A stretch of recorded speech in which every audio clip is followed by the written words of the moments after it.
But yeah, let's just get started. And maybe before I even start sharing my screen with y'all to show you a couple of things, maybe I'll just precede this by giving a little bit of background for a lot of the stuff that I do in relation to live performance. If you saw the description of all the really cool promo stuff that Alberto's been putting out, you might have seen that today I wanted to focus a little bit on how to use vocals in the setting of live electronic performance. So for me, usually when I think about a live performance, there's really something special and almost sacred about being in the same room as someone and experiencing that moment together. And that can't necessarily happen now because of the entire COVID situation, but my hope is that through some of the tools that I'll be sharing with you, maybe you can even apply this in your streams. If anyone out there is doing like live stream vocal performances or anything like that.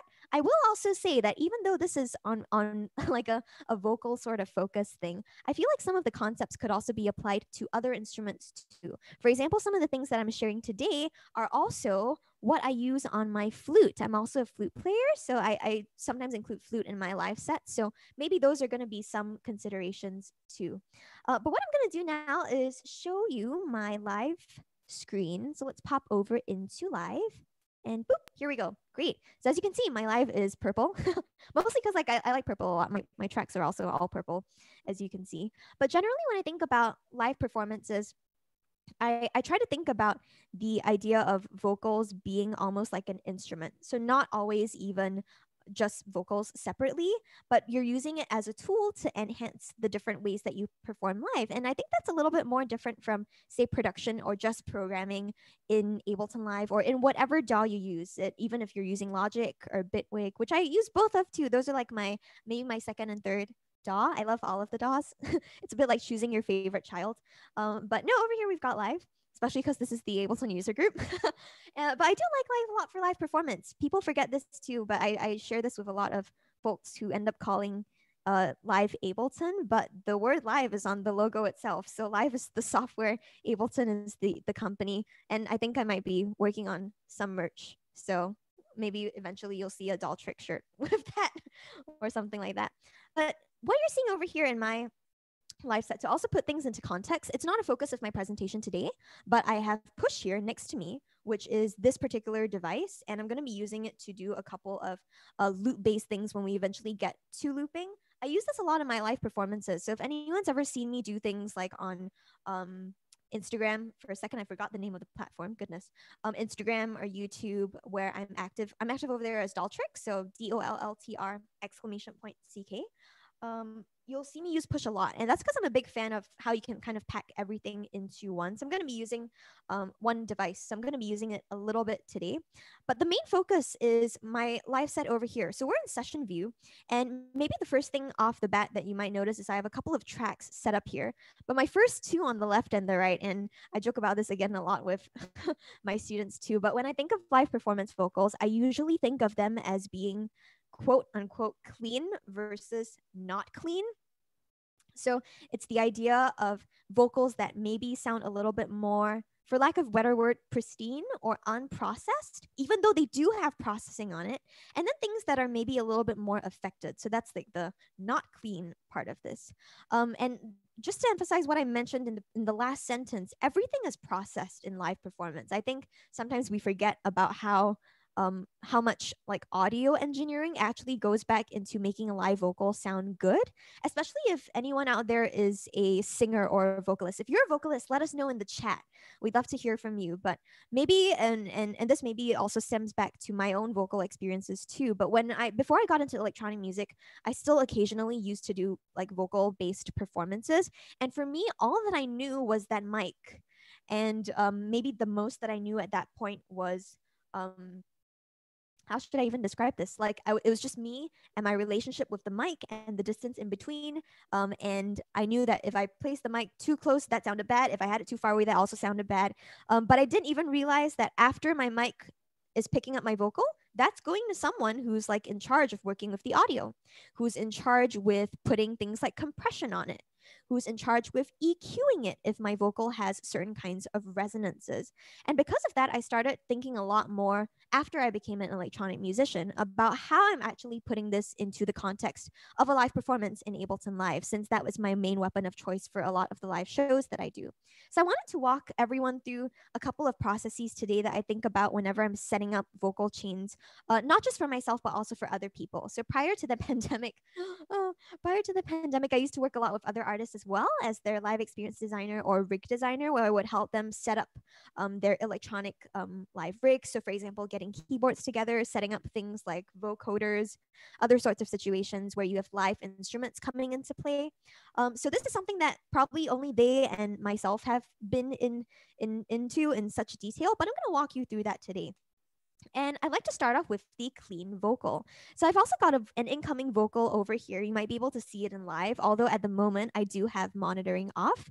And that's because Alberto and I were just talking about this too, but anytime you turn on monitoring through and you have Zoom going, the latency is a little crazy. So just to demonstrate this, I'm going to switch my monitoring to auto, and you're going to hear two of me that are very delayed. And it's not processed, but maybe this could be a part of the vocal processing stuff that we do. Maybe we want some kind of crazy slapback sort of effect later, but that's a little bit for later. So I'm going to keep this muted for now. That said, later I might even record myself maybe singing a little bit of information or working on that.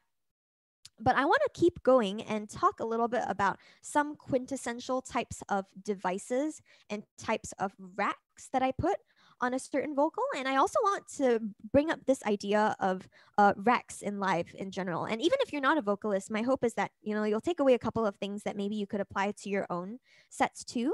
And one of them is probably racks. That I love racks so much. I think they're probably one of the most underrated things in live. They're one of the most commonly used things, but people don't actually realize how cool they are. And when I take a look at racks, I always think about customization. I think that's like so important to me, being able to make live work for me so that I'm not working for live, although I work with Ableton, the company. But back on topic, if you are ever using some kind of rack, you can use it to combine things like audio effects. And that's specifically an audio effect, right? That's what we're going to look into a bit more today. But when you start building different kinds of devices, so let's say if I continuously start, you know, having a certain kind of sequence of live devices or sequence of audio effects that I end up using for everything, then I might just go ahead and put together a rack. And in this case, I've even saved it into my library. So I have a rack that's called CML vocal rack for recording, and that's just saved into my user library in live, so that every time I record a vocal, I'm pulling that up. And I've also saved it to my collection so that I can find it over in my cool label. And again, collections are something that came out in Live 10, so you can only do this in Live 10, but probably one of my favorite things about the latest update of Live and how it came about to help with organization.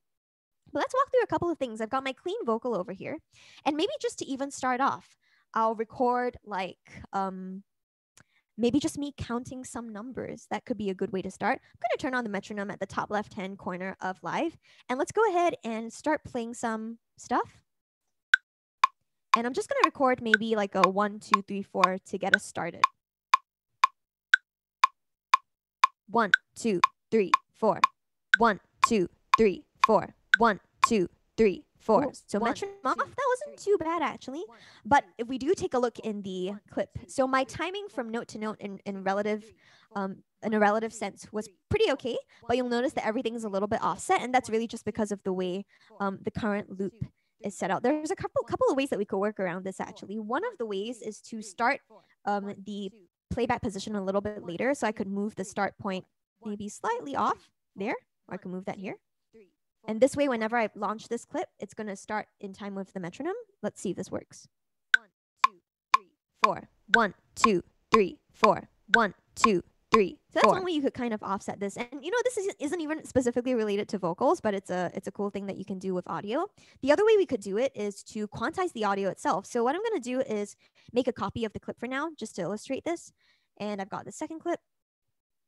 1, 2, 3, 4. 1, 2, 3, 4. So let's reset the playback position. Let's bring back the playhead all the way to the start. So now we're getting that offset timing again. 1, 2, 3, 4. 1, 2, 3, 4. But we can absolutely quantize this. So if I press inside this sample editor at the moment and I say Command A to select the entire clip, or Control A, depending if you're on a PC or a Mac. I should mention that anytime I say Command A as a shortcut or Command in a shortcut, the PC equivalent will be Control. So Command if you're on a Mac, Control if you're on a PC. So now I've got this set up, let's press Command U or Control U, and now Live will try to quantize things. But what that essentially does is it puts in little warp markers where it thinks the transients are. So because of that, it makes it easier to manipulate a little bit. So I'm going to move some of these sounds around and let's take a listen. 1, 2, 3, 4. 1, 2, 3, 4. That also works too. Of course, a couple of the sections sound a little bit different now that they've been time stretched and so on. So maybe for now, what I'm going to do is go back to the first clip. Let's 1, 2, use this one instead. 3, 4. 1, 2, 3, 4. And I'm also going to temporarily deactivate the second clip by pressing the number 0.